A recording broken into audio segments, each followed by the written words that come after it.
Notre invitée ce matin est Brigitte Posé de l'association Providentielle en Vendée. Bonjour et bienvenue. Merci, bonjour François. Votre association née à Nantes veut permettre aux femmes de tisser des liens entre elles. On avait déjà reçu Flora sur le sujet. D'ailleurs, à cette époque-là, c'était en projet. Mais cette fois-ci, ça y est, c'est acté. Une maison dédiée aux femmes donc isolées ouvre le 8 janvier en Vendée, à La Roche-sur-Yon. Tout d'abord, est-ce que vous pouvez nous rappeler un petit peu le principe ?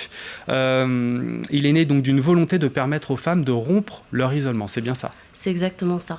Le projet part en fait de l'initiative de deux femmes, donc Anne de Roquigny et Anne Huc, qui sont les ambassadrices en fait de la maison Providentielle. Projet qui a pris naissance en 2020 et la première maison a ouvert en juin 2021 à Nantes. Et pourquoi ce sentiment touche-t-il plus les femmes ? Alors, parce que effectivement, on va dire que notre parcours de vie nous amène, selon les aléas de vie, à se retrouver isolés. Les profils sont différents. On peut avoir aussi bien des femmes à la retraite, du coup, qui ont un peu rompu le lien social qu'elles pouvaient avoir avec leur milieu professionnel. On a aussi des personnes en maladie. C'est des situations dans lesquelles, effectivement, elles peuvent aussi se retrouver isolées. On a des mamans qui sont en rupture professionnelle du fait du congé parental. Donc, voilà, le fait de rester à la maison, ça crée ce sentiment aussi d'isolement. Voilà, les profils sont vraiment divers et variés. Et puis, il y a aussi les femmes qui arrivent sur la région pour suivi de conjoint ou des jeunes étudiantes. Donc là, qui sont en fracture avec la famille, qui sont loin géographiquement. Et l'idée de cette maison, c'était vraiment de leur permettre d'avoir un lieu où elles peuvent venir, où elles savent qu'elles sont attendues et elles peuvent du coup recréer du lien. Rencontrer du monde. Donc ça s'adresse à toutes les femmes, si j'ai bien compris, qui ressentent ce manque, qu'elles soient seules, en couple ou en famille. Parce qu'on peut aussi se sentir seul alors qu'on a une vie de famille, des enfants, un conjoint. C'est possible aussi. C'est tout à fait ça. Au niveau des âges, on a les premières femmes qui sont majeures, entre 18 ans, et ensuite on a les femmes qui ont celle qui est à Nantes, on a une femme qui a plus de 70 ans. Donc voilà. Et ça touche aussi bien les femmes qui sont en activité, que des mères, que des solopreneuses. La particularité de l'association, c'est qu'on s'adresse aux femmes qu'on caractérise comme étant invisibles par la société. Parce que dans l'absolu, elles n'ont pas de problème en soi. C'est juste qu'elles n'ont pas d'accompagnement. Il n'y a aucune structure qui les accompagne, ces femmes, du fait effectivement qu'elles n'aient pas de problématique en soi. Si ce n'est qu'elles ont besoin, un instant T, de leur parcours, de rencontrer du monde, de retisser du lien, de regagner confiance en elles aussi, parce que c'est effectivement ce qu'on va aller chercher au sein de la maison. Au-delà de créer du lien, c'est aussi une façon pour soi de se poser, puisque c'est aussi une caractéristique des femmes, c'est qu'on n'a pas trop l'habitude de prendre du temps pour soi. Donc là, l'idée, au travers d'un café, au travers d'un échange de repas, mais aussi d'ateliers, de leur permettre de prendre du temps pour elles, de faire un petit pas de côté dans leur parcours de vie et voilà, de retisser du lien et de regagner confiance en elles.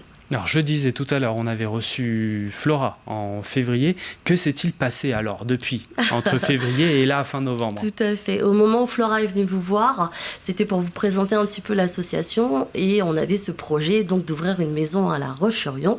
Mais c'est chose faite, nous avons du coup entre-temps trouvé la maison qui se trouve 10 boulevard Denis Papin à La Roche. La maison qui ouvrira donc, comme vous l'avez dit, le 8 janvier prochain.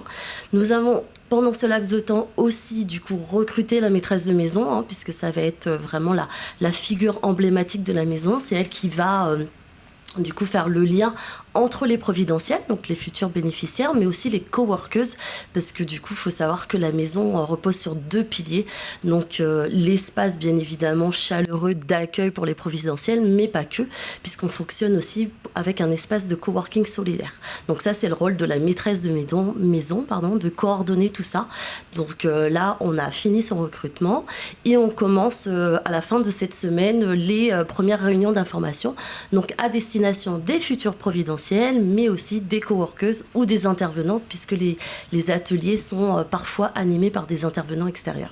C'était important de se trouver à La Roche-sur-Yon, en plein cœur de la Vendée, et proche aussi du centre-ville. Ça compte tout ça?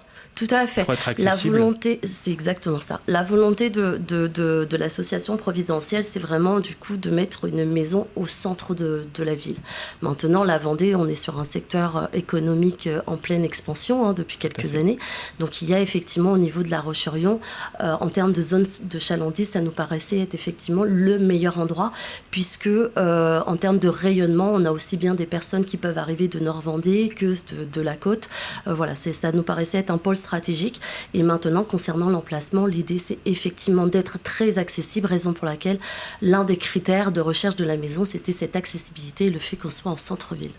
Et concrètement, la maison, alors, elle est d'une superficie de 100 mètres carrés, c'est ça? Qu'est-ce qu'on y retrouve à l'intérieur? Alors c'est une vraie maison, donc il y a un petit jardin, il y a une terrasse, mais il y a surtout une cuisine, puisque c'est dans la cuisine que se passe pas mal de choses. Il y a un salon où les femmes peuvent venir se poser, discuter. Il y a une salle à manger, parce qu'au moment des repas, c'est plutôt très convivial, il y a quand même pas mal de monde. Mais il y a aussi du coup des espaces, donc un espace pour les coworkeuses, un espace pour la maîtresse de maison, c'est là où elle va recevoir les providentiels, les intervenants, etc. Et un espace qui va nous servir d'atelier en fait. Et ce sont des passages sur le long terme, ou alors on peut venir une fois et repartir? Comment ça se passe? Est-ce que combien de temps elles viennent, par exemple? Est-ce que ça peut arriver qu'une femme vienne pendant 6 mois et une autre, par exemple, pendant une semaine? Il n'y a pas de limite de temps? Elles peuvent venir à n'importe quel moment? Tout à fait, il n'y a pas de limite de temps. Avec le recul, on s'est aperçu qu'une femme reste en moyenne dans la maison 10 mois. Très bien. Maintenant, on leur demande effectivement au moment où elles intègrent la maison d'être dans une vraie intention d'engagement. Donc l'idée, du coup, c'est d'être quand même un minimum disponible. L'objectif, c'est effectivement de leur permettre de créer du lien, de rencontrer du monde, de créer des moments de convivialité. Et ça va être possible que si la personne est dans une vraie démarche. Donc c'est pour ça qu'en termes d'engagement, ou au moment où elles vont adhérer à l'association, on va leur demander d'adhérer avec un minimum de 3 mois. Et ensuite, ça va être le rôle de la maîtresse de maison de s'assurer effectivement du suivi. C'est-à-dire qu'elle va effectivement s'assurer que les femmes vont venir régulièrement à des ateliers. Et si effectivement il y a des absences, on va s'inquiéter de savoir ce qui se passe pour la femme. L'objectif étant vraiment d'être là pour les accompagner et de leur permettre vraiment d'être dans de meilleures dispositions et dans de bonnes dispositions pour justement regagner confiance en elles. Et je rappelle, pour terminer, que votre actualité, c'est aussi que vous participez le jeudi 5 décembre à la nuit du bien commun, une levée de dons, objectif convaincre les mécènes et donateurs de les soutenir, et vous faites partie donc des 9 associations qui ont été retenues par le jury. C'est exactement ça. Merci d'avoir répondu présent, merci d'être venu sur le plateau de la matinale. Merci à vous.